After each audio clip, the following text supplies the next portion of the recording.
¿Cuántos nos sentimos felices ante la presencia del Señor? Gloria a Dios. Hermanos, es un gusto, como dije, volver a encontrarnos para continuar estudiando la palabra de Dios. Y antes de continuar nuestro tema, quiero recordar por un momento el lema de este congreso: preparados para el gran encuentro con nuestro Dios. Qué buen lema escogió el pastor Pérez para este congreso, porque ese sigue siendo el propósito, hermanos, cada vez que nos reunimos: prepararnos para ese gran encuentro con nuestro Dios. Usted viene el miércoles, usted viene el día que sea de la semana, usted viene el santo sábado, y cada vez que usted viene a este templo, usted tiene que venir con ese pensamiento, que viene a prepararse para el gran encuentro con nuestro Dios. Y cada mensaje que se predica tiene ese propósito.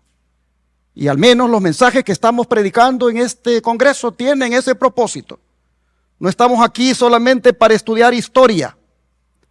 No estamos aquí solamente para estudiar profecía. Ni estamos aquí solamente para analizar acontecimientos de actualidad. Estamos aquí para prepararnos para encontrarnos con Cristo, ¿sí o no? Y mientras más observamos el mundo cómo está, más comprendemos que necesitamos esa preparación. Anoche comenzamos nuestro estudio observando lo que ocurrió hace apenas unos días en Washington, D.C., donde miles de personas se reunieron en el National Mall.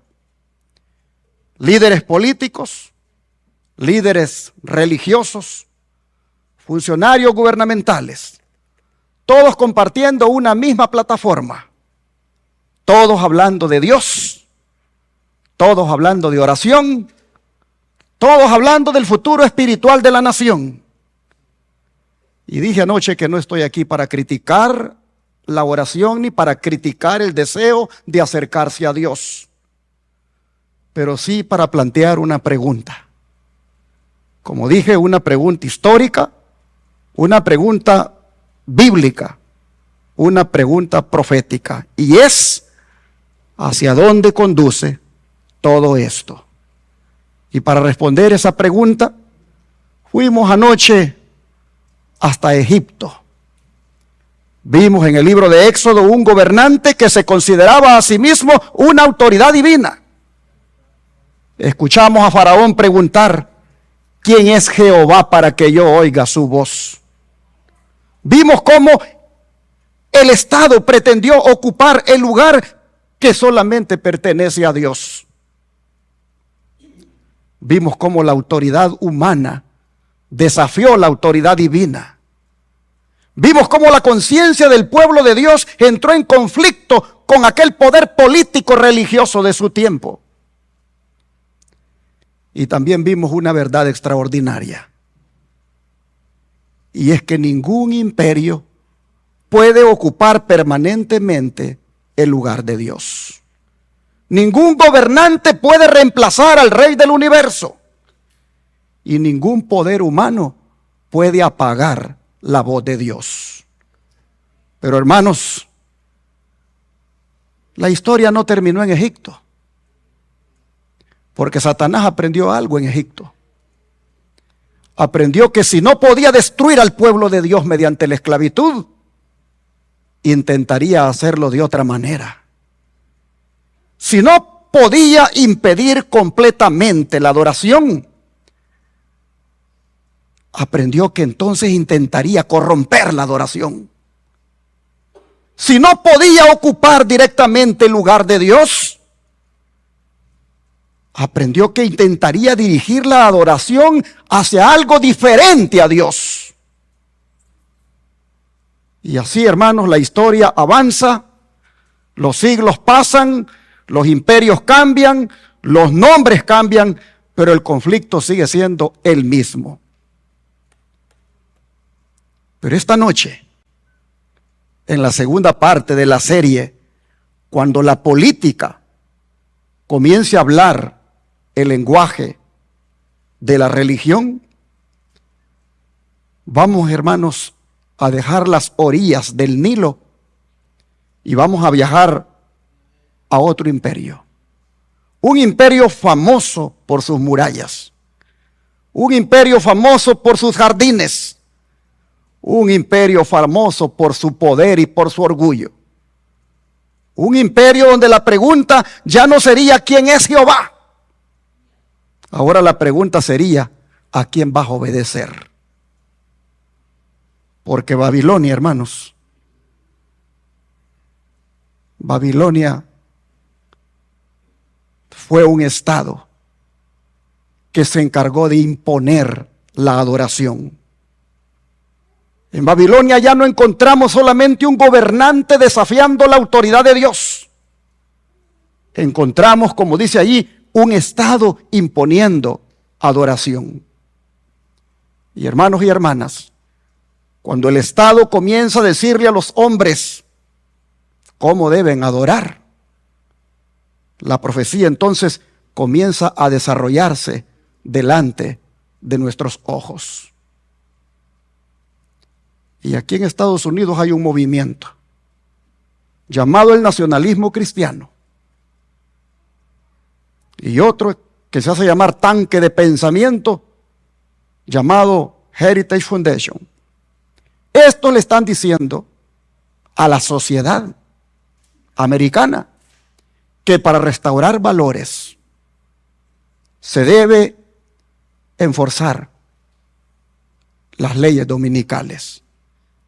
Se debe por ley poner un día uniforme de descanso. De manera que cuando estos movimientos le dicen a los políticos que hagan esto y los políticos se unen con ellos para hacer servicios religiosos, hermanos, eso es algo para que uno abra los ojos y vea que el tiempo está cerca. Esta noche vamos a abrir la Biblia en Daniel 3, versículo 4 al 6, para entrar en materia. Daniel 3, versículo 4 al 6.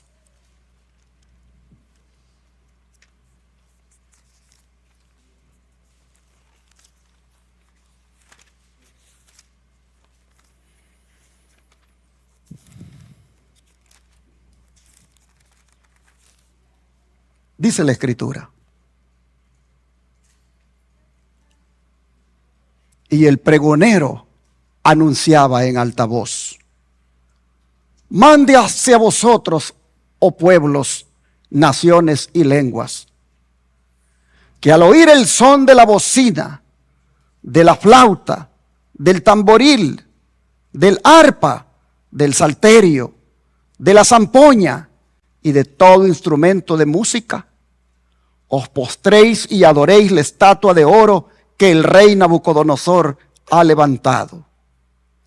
Y cualquiera que no se postre y adore, inmediatamente será echado dentro de un horno de fuego ardiendo.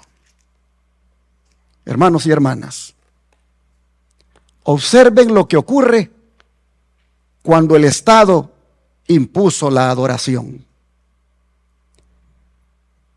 El problema, hermanos, en Babilonia no era simplemente una estatua. El verdadero problema es que un gobernante civil decidió intervenir en el terreno que pertenece únicamente a Dios, como es el de la adoración. Nabucodonosor era rey, tenía autoridad sobre ejércitos, impuestos, ley y administración del reino. Pero en Daniel 3 cruza una línea muy peligrosa, porque pretende gobernar también la conciencia de sus ciudadanos. Lo que comenzó como un decreto político terminó convirtiéndose en un mandato religioso. Fíjense ustedes, el pregonero no dijo: todos deben obedecer una orden ejecutiva. El pregonero no dijo: todos deben obedecer una ley administrativa. ¿Qué dijo el pregonero? Todos deben postrarse y ¿qué cosa? Y adorar. Y aquí encontramos uno de los principios más importantes de la profecía bíblica. Cada vez que el poder civil intenta definir cómo debe adorarse a Dios, surge un conflicto de conciencia. Y aquí también, hermanos, aparece tan implícito la presión de la mayoría. Porque el texto enfatiza pueblos, naciones y lenguas. Es decir, toda la multitud reunida. ¿Y cuántos se inclinaron? Se inclinaron miles. La música sonó. La presión social era enorme. Parecía que todo el mundo estaba de acuerdo. Pero la verdad nunca se determina por la mayoría. En aquella llanura, la multitud estaba equivocada. Y solo 3 jóvenes estaban en lo correcto. La fidelidad a Dios, hermanos, muchas veces exige permanecer de pie cuando la mayoría ya se ha arrodillado. Por otra parte, es de hacer notar que Nabucodonosor no se conformó con invitar, tampoco buscó convencer, él impuso. Él impuso. Y detrás del decreto colocó una amenaza. Será echado dentro de un horno de fuego ardiendo quien no obedezca. Y así, hermanos, la religión falsa apeló a la fuerza, mientras que la religión verdadera apela a la voluntad. La religión verdadera apela al amor. Dios invita. Los seres humanos, especialmente los que tienen el poder, pero lo ejecutan dirigidos por Satanás, esos obligan. Por eso la adoración que nace del miedo nunca puede ser aceptable delante de Dios. Pero ahora, hermanos, escúchenme, porque Daniel 3 es mucho más que una historia antigua. Daniel 3 es un ensayo profético de los últimos días. En Daniel 3 hay una imagen, hay adoración obligatoria, hay un decreto universal, hay una amenaza para quienes no obedecen. Y ustedes y yo sabemos por la profecía que en el tiempo final nos vamos a encontrar con los mismos elementos. La cuestión final no será solamente económica, política o social. Será una cuestión de adoración y lealtad. Porque, a ver si me ponen en la pantalla, la adoración revela, hermanos, quién es nuestro Rey. Muchas personas creen que la adoración es solamente cantar. Muchos creen que la adoración es solamente asistir a la iglesia.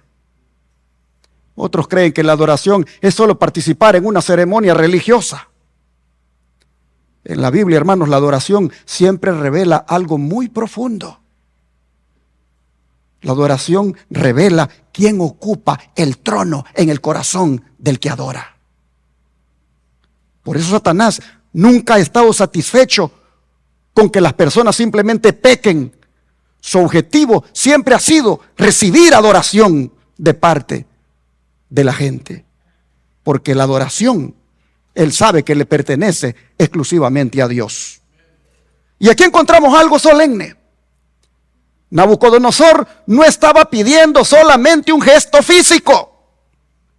Él estaba reclamando una lealtad que pertenece únicamente al Creador. Porque detrás de cada acto de adoración existe una declaración invisible. Cuando adoramos a Dios, estamos diciendo, tú eres mi Rey. Cuando adoramos a Dios, estamos diciendo, tú eres mi Señor. Cuando adoramos a Dios, estamos diciendo, tú tienes autoridad sobre mi vida. Y esa es precisamente la razón por la cual Satanás siempre ha atacado la adoración. Porque quien recibe la adoración, recibe la lealtad. Y quien recibe la lealtad, termina gobernando el corazón y guiando la conciencia de quien le adora. Es ahí la importancia, hermanos, de someter nuestra conciencia siempre a la palabra de Dios. Porque una conciencia que no se somete a la palabra también se puede equivocar. Por eso el cristiano entiende que no defiende simplemente la libertad de conciencia. Defiende la libertad de obedecer a Dios según la convicción producida por su palabra. Sí, la libertad de conciencia es la libertad de decidir a quién adoras, cuándo adoras y cómo adoras. Pero si esa conciencia no está sometida a la palabra, vas a adorar mal y vas a adorar a quien no debes adorar. Y vas a adorar inclusive en el tiempo en que no debes adorar. He ahí la importancia de que la conciencia esté sometida a la palabra, para que la libertad que tienes de decidir a quién adoras, cuándo adoras y cómo adoras sea correcta, adorando al único que merece la adoración, a Cristo Jesús. Y adorándolo como Él manda, en espíritu y en verdad, y adorándolo en el tiempo que Él ha demandado para hacerlo, que puede ser todos los días en tu casa, pero reservándose Él un día para que le rindas homenaje y adoración como es el Santo Sábado. Hermanos y hermanas, debemos tener cuidado con la conciencia. Dios nos dio una conciencia para escuchar su voz. Y por eso debemos proteger la conciencia cuidadosamente. Ningún gobierno, ninguna iglesia, ningún pastor, ningún poder humano tiene derecho a colocarse entre Dios y la conciencia del hombre. Porque la conciencia pertenece solo a Dios. La conciencia es el santuario interior donde el Espíritu Santo habla al ser humano. Por eso Nabucodonosor estaba equivocado cuando exigió adoración. El cuerpo de los hebreos podía estar bajo la autoridad del Estado, pero la conciencia le pertenecía exclusivamente a Dios. Cuando un poder humano intenta gobernar la conciencia, está entrando en un terreno que Dios nunca le entregó. Por eso mire lo que dice el don de profecía. La conciencia con respecto a las cosas de Dios es un tesoro, ¿cómo? Sagrado, en la cual ningún ser humano, no importa cuál sea su posición, tiene derecho a entremeterse. ¿Estamos de acuerdo, hermanos? Nabucodonosor ofreció a los hebreos otra oportunidad. Y cuando la rechazaron, ¿cómo se puso? Muy violento. Y ordenó que se calentara el horno de fuego 7 veces más que lo acostumbrado. Les dijo a los cautivos que los echaría dentro del horno. Llena de fe y confianza, vino la respuesta. Dijeron ellos, nuestro Dios a quien servimos puede librarnos. Y si no lo hace, bien, nos hemos consagrado a un Dios fiel. Dios, dice, nunca violenta la conciencia. Pero Satanás recurre constantemente a la violencia para dominar a los que no puede seducir de otro modo. Por medio del temor o de la fuerza, procura regir la conciencia y hacerse tributar homenaje. Hermanos, esta cita es demasiado solemne como para dejarla así en una simple lectura. Y yo quisiera esta noche destacar 5 verdades de esta cita. Y me animaron antes de pasar aquí al púlpito, diciéndome, no se preocupe por el tiempo, porque ayer sí me sentía preocupado por el tiempo. Y hoy me dijeron, no se preocupe por el tiempo. Así que me llevé horas haciendo esta presentación. Esta presentación me llevó por lo menos 15 horas hacerla. Y justo es que después de 15 horas de hacerla, me tome mi tiempo para desarrollarla y presentarla para la honra y la gloria del Señor. Así que vamos a ver esas 5 verdades que emanan de esta cita. Siendo la primera, que la conciencia pertenece únicamente a Dios. Pues así ha dicho la cita, que la conciencia con respecto a las cosas de Dios es un tesoro sagrado. ¿Y esto qué quiere decir? Que esto confirma lo que dije antes, que la conciencia no es propiedad de ningún gobernante, que la conciencia no es propiedad de la multitud, que la conciencia no es propiedad de la cultura, que la conciencia no es propiedad de ninguna autoridad religiosa, que la conciencia es el lugar donde Dios le habla a la persona. Por eso los 3 hebreos no estaban defendiendo simplemente una preferencia personal. Ellos estaban defendiendo algo sagrado. Estaban defendiendo su relación con Dios. Hermanos y hermanas, hay cosas que pueden ser negociadas en la vida. Hay gustos que pueden cambiar. Hay costumbres que pueden variar. Pero cuando Dios ha hablado claramente, la conciencia iluminada por su palabra no puede venderse ni adaptarse a la presión del momento. Los jóvenes hebreos entendieron que podían perder privilegios, podían perder posiciones y aún hasta la vida, pero no podían entregar aquello que le pertenecía únicamente al Señor.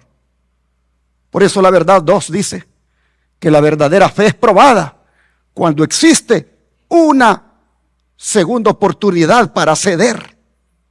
Pues la cita dice que Nabucodonosor ofreció a los hebreos otra oportunidad. Resulta interesante que el rey les ofreciera una segunda oportunidad, porque muchas veces imaginamos que las grandes pruebas llegan una sola vez.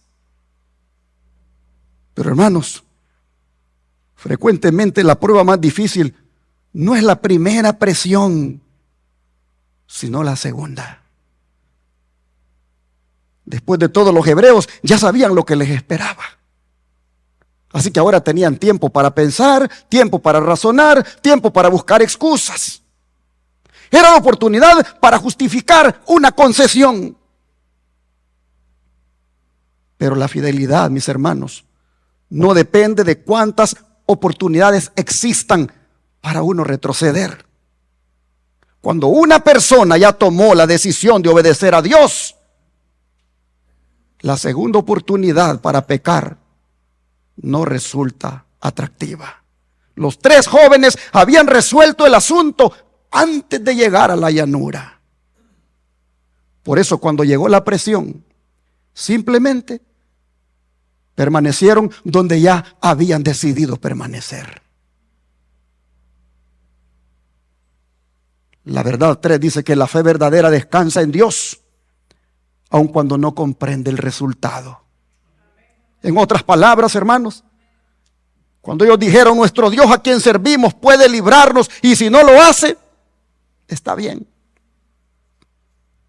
Allí ellos hicieron una de las declaraciones más extraordinarias de toda la Biblia.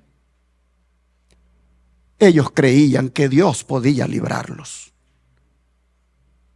pero también estaban preparados para seguir siendo fieles si el milagro no ocurría. Y esta es una gran lección para nosotros, porque a veces servimos a Dios mientras recibimos lo que esperamos. Hermanos, los 3 hebreos sirvieron a Dios porque Él es digno de ser servido.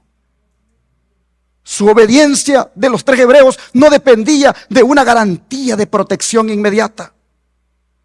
Su confianza estaba puesta en el carácter de Dios.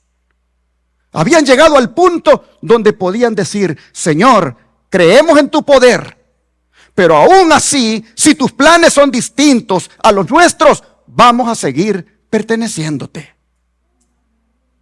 Eso se llama, hermanos, fe madura. Eso es cuando la fe no depende del resultado. Hay una diferencia, mis hermanos, entre servir a Dios por conveniencia y servir a Dios por convicción. Muchas personas sirven a Dios mientras todo les sale bien. Mientras la salud está bien, mientras las finanzas están bien, mientras los problemas son pequeños, ahí están sirviendo a Dios. Pero la verdadera fe aparece, hermanos, cuando la obediencia tiene un costo, o cuando esas cosas, como enfermedades, pérdidas de empleo, situaciones adversas, aparecen en nuestra vida. Allí verdaderamente se prueba si servimos a Dios por convicción o solo lo servimos por conveniencia. Hermanos y hermanas, la fe verdadera tiene un costo. Los 3 hebreos, ellos no sabían cómo terminaría la historia. Nosotros conocemos Daniel capítulo 3 por completo. ¿Ellos lo conocían? No. Ellos no lo conocían. Nosotros sabemos que Dios iba a intervenir. ¿Ellos sabían que Dios iba a intervenir? No. ¿Creían que podía intervenir? Sí. ¿Pero sabían que iba a intervenir? No. Lo único que sabían ellos era que Dios merece ser obedecido, aunque el resultado sea incierto. Y hermanos y hermanas, esa es una de las mayores evidencias de madurez espiritual. Cuando una persona ya no sirve a Dios por lo que recibe, sino que lo sirve porque sabe quién es Dios. Yo no sé ustedes cómo es su experiencia espiritual, cómo es usted en su relación con el Señor. Pero si algo Dios le está diciendo esta noche a través del mensaje es: sírvele a Dios por convicción y no por conveniencia. Sírvele a Dios en las buenas y en las malas. Sírvele a Dios en la adversidad. Sírvele a Dios cuando no hay adversidad. Sírvele a Dios siempre. Hermanos, hay que servir a Dios independientemente de los resultados. La cuarta verdad dice que la violencia revela debilidad y no autoridad. Pues la cita dice que cuando le rechazaron, ¿cómo se puso Nabucodonosor? Se puso muy violento.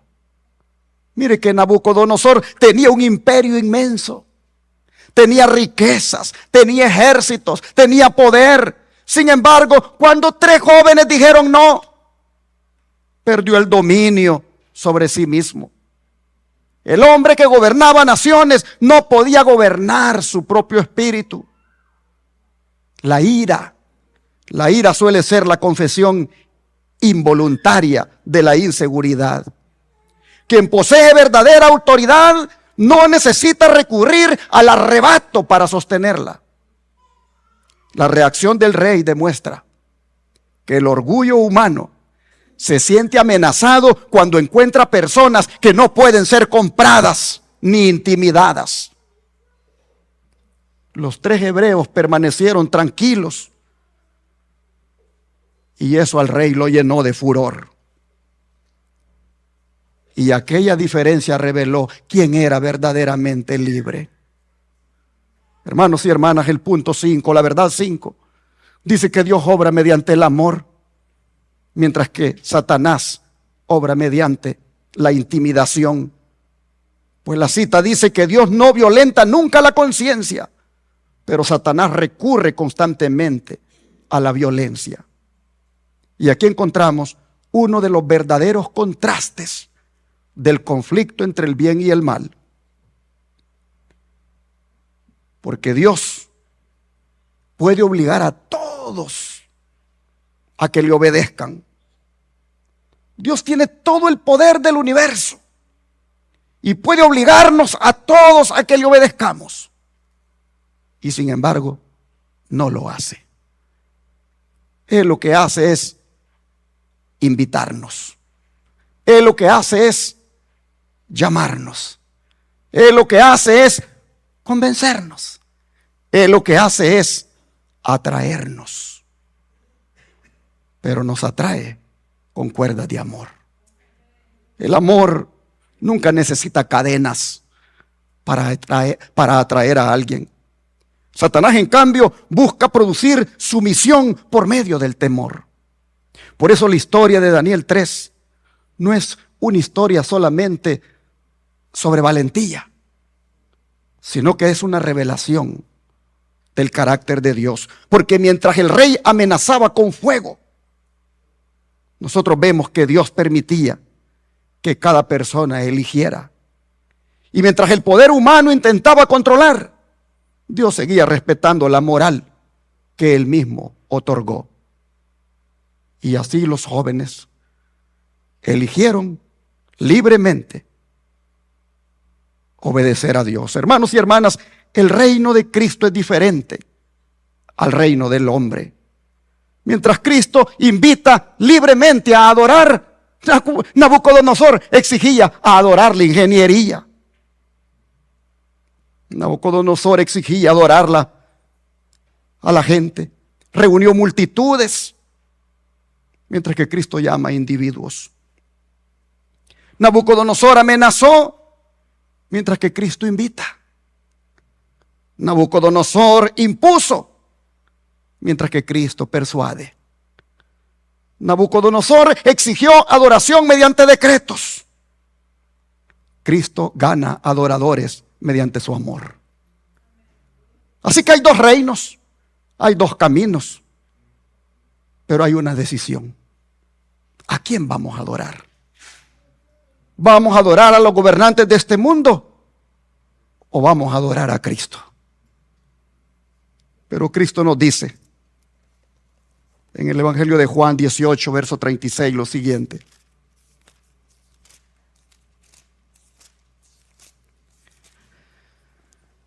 Juan 18, verso 36.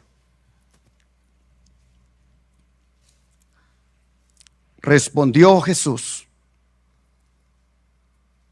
mi reino no es de este mundo.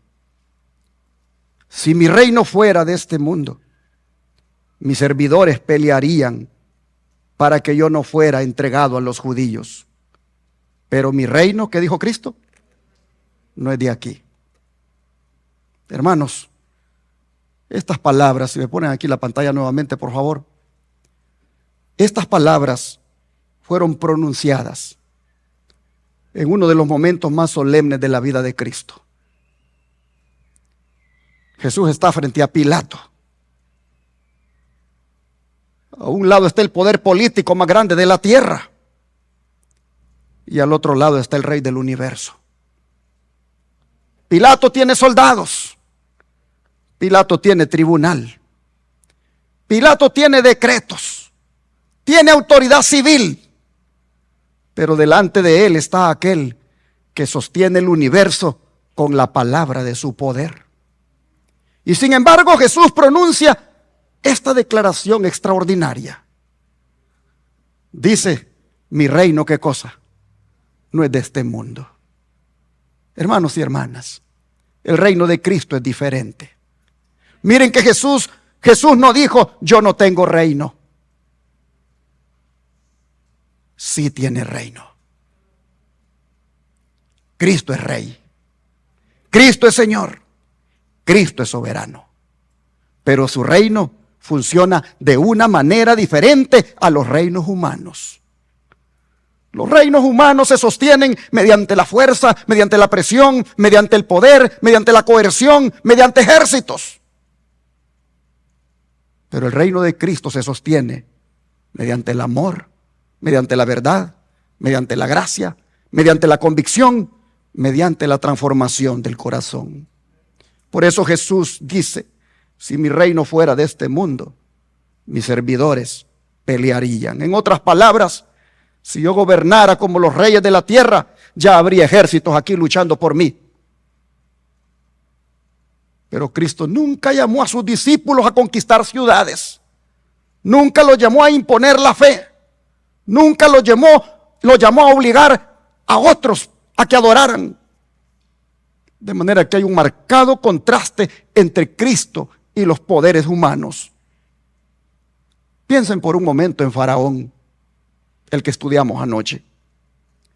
Faraón utilizó el poder del Estado. Piensen en Nabucodonosor, de quien estamos estudiando hoy. Él utilizó decretos y amenazas. Y así piensen en los imperios de la historia. Todos han intentado gobernar por medio de la fuerza. Pero Cristo lo hace de una manera diferente. Es más, el Rey del universo apareció en la tierra de una manera diferente. Nació en un pesebre, caminó entre los pobres, sanó enfermos, perdonó pecadores. Y cuando pudo llamar legiones de ángeles para defenderse, no lo hizo. ¿Por qué? Porque el reino de Cristo no conquista territorios. El reino de Cristo conquista corazones y Él ha conquistado el tuyo y el mío. Cristo busca adoradores, no prisioneros. Él desea corazones rendidos, no voluntades forzadas. Como dije hace un momento, Dios tiene todo el poder del universo y podría obligar a cada uno de nosotros a obedecer. Él podría forzar inclusive la adoración de nosotros. Podría eliminar toda rebelión instantáneamente. Pero no lo hace. Porque el amor no puede ser forzado. La adoración verdadera no nace del miedo, nace del amor. Aquí estamos adorando porque amamos al Señor, ¿sí o no? Nadie está aquí adorando forzadamente. Por eso los tres hebreos permanecieron firmes. Ellos no estaban defendiendo solamente un mandamiento. Ellos estaban defendiendo el principio sagrado de que la adoración verdadera solo puede nacer del amor y de una decisión libre delante de Dios. Porque Jesús invita a hacer eso, no obliga. Jesús llama, no amenaza. Jesús convence, no presiona.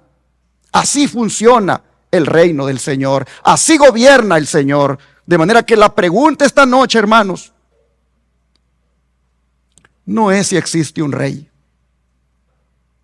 La pregunta esta noche es, ¿quién es tu rey? ¿Quién gobierna tu vida?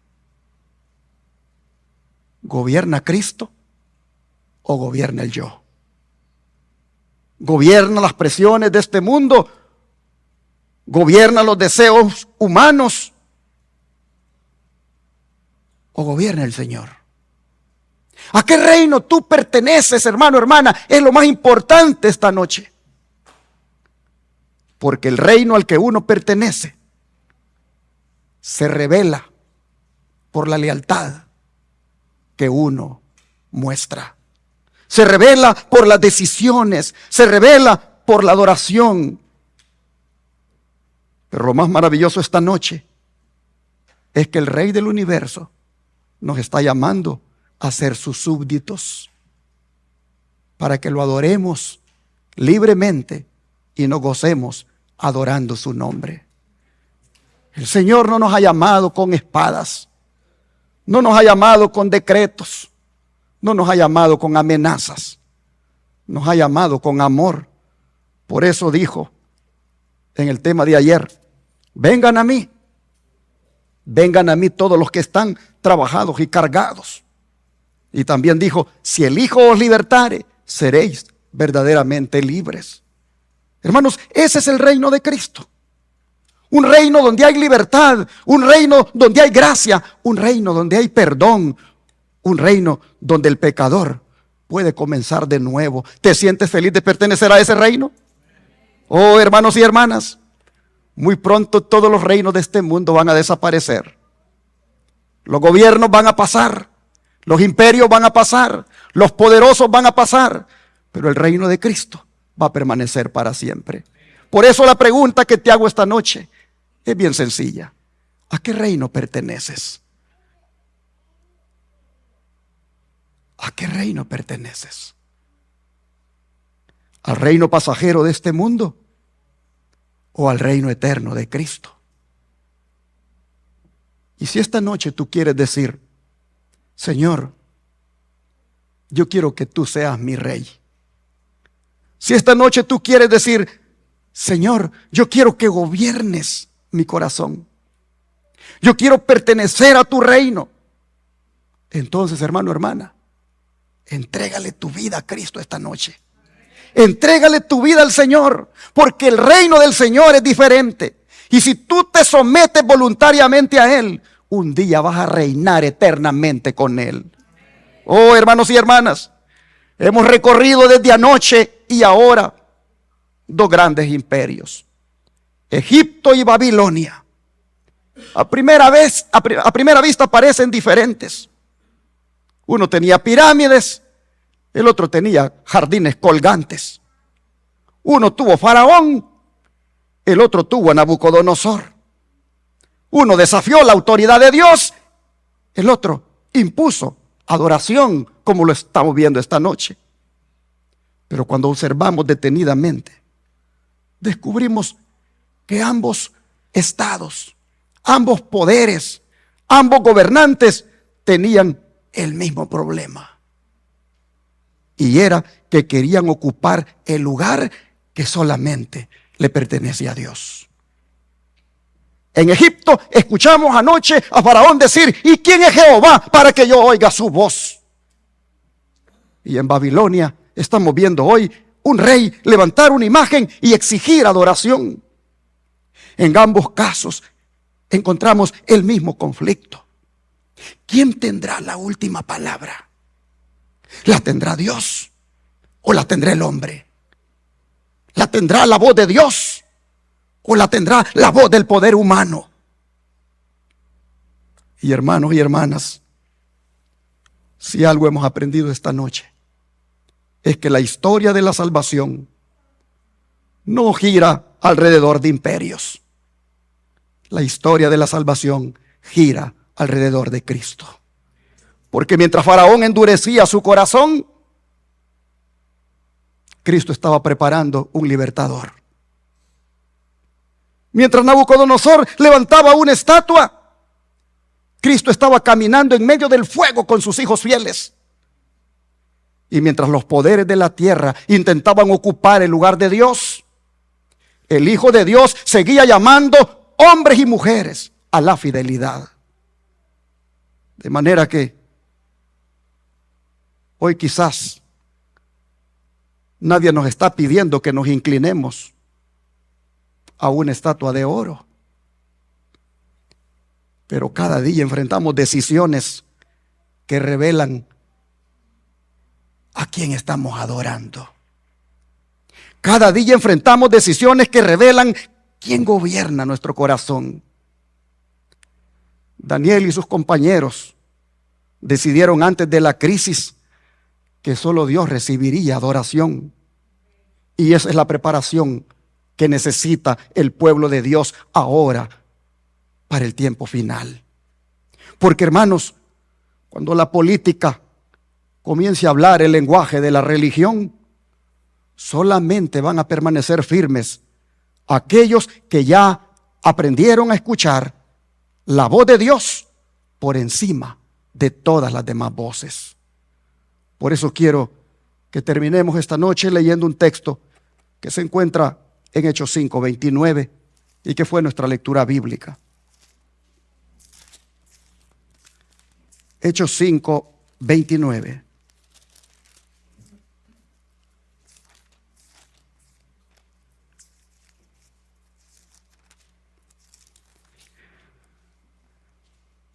Respondiendo Pedro y los apóstoles dijeron: es necesario obedecer a Dios antes que a los hombres. Qué declaración tan sencilla, pero qué tan poderosa. Porque resume toda la historia que hemos estudiado esta noche. Y anoche también. Hermanos, tenemos que tomar una decisión. ¿A quién vamos a obedecer? Cuando se legislen leyes que vayan contra nuestra conciencia. Cuando se legislen leyes que atenten contra la adoración. Cuando la política comience a hablar el lenguaje de la religión e imponga leyes que violen nuestra conciencia, hermanos, ¿no será ahí el momento de decidir? El momento de decidir es ¿cuándo? Ahora. Moisés tuvo que decidir. Los hebreos tuvieron que decidir. Los 3 jóvenes tuvieron que decidir. Y cada generación ha tenido que decidir. Porque la verdadera pregunta, hermanos, nunca ha sido quién gobierna Egipto ni quién gobierna Babilonia. La verdadera pregunta siempre ha sido, ¿quién gobierna mi vida? ¿Quién gobierna mi corazón? Y esta noche yo quisiera preguntar algo con mucho aprecio. Si tú hubieras estado en Egipto, ¿habrías obedecido a Dios?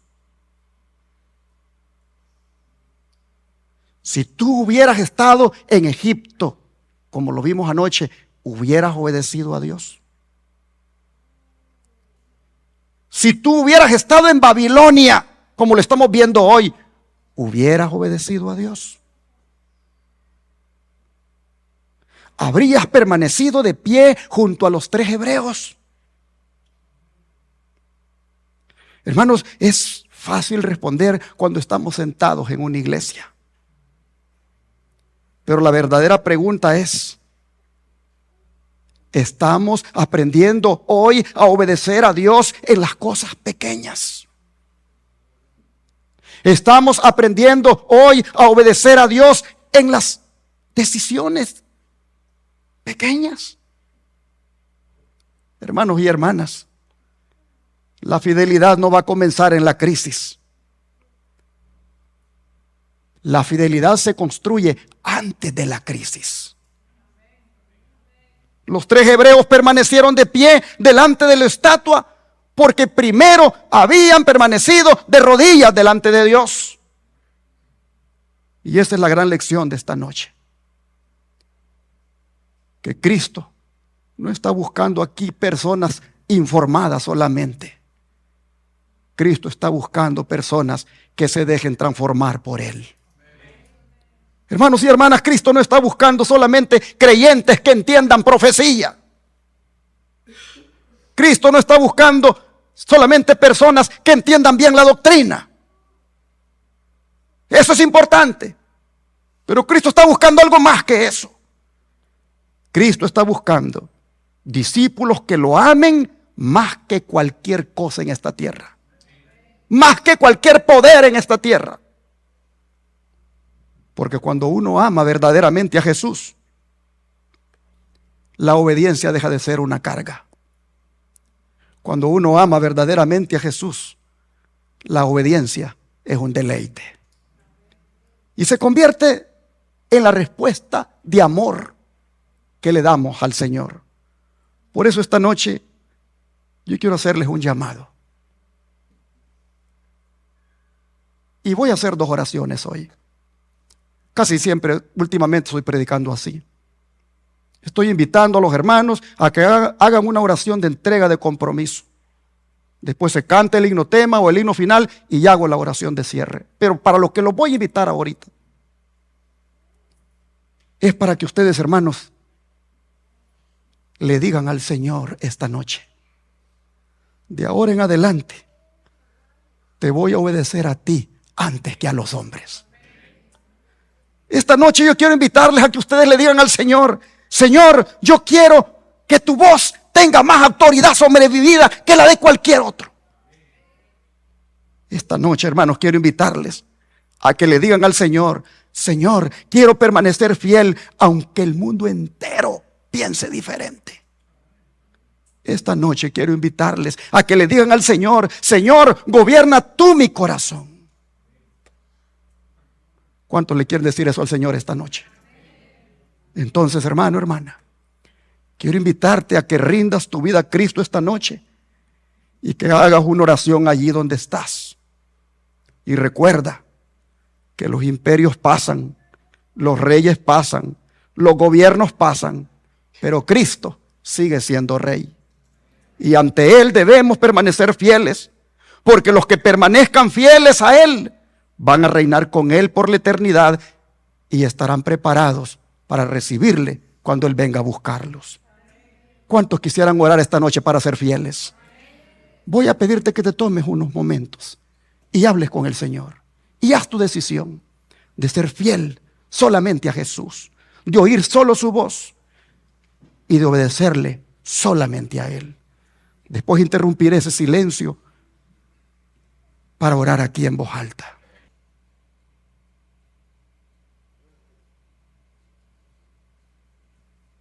Padre Celestial, me uno a mis hermanos para rogarte ayuda, para rogarte que sea por tu gracia y por tu amor, que seamos fieles a ti, cueste lo que cueste. Señor, perdona las veces que no hemos servido por convicción. Perdona las veces que no hemos sido fieles en las cosas pequeñas. Perdona las veces que hemos demostrado a qué reino hemos pertenecido y lamentablemente no ha sido al tuyo, sino al de este mundo. Perdona las veces, Señor, que no hemos servido por convicción, sino por conveniencia. Padre, hoy nos has hablado y nos has dicho que debemos prepararnos para la prueba final, para lo que ha de venir en el futuro, para cuando la libertad de conciencia sea violentada. Señor, te rogamos que lo que hemos dicho esta noche lo podamos cumplir con tu ayuda, que podamos permanecer fieles, que no claudiquemos entre dos pensamientos, que solo escuchemos tu voz y que solo tú seas nuestro Rey. Te lo pedimos en el nombre de Jesús. Amén.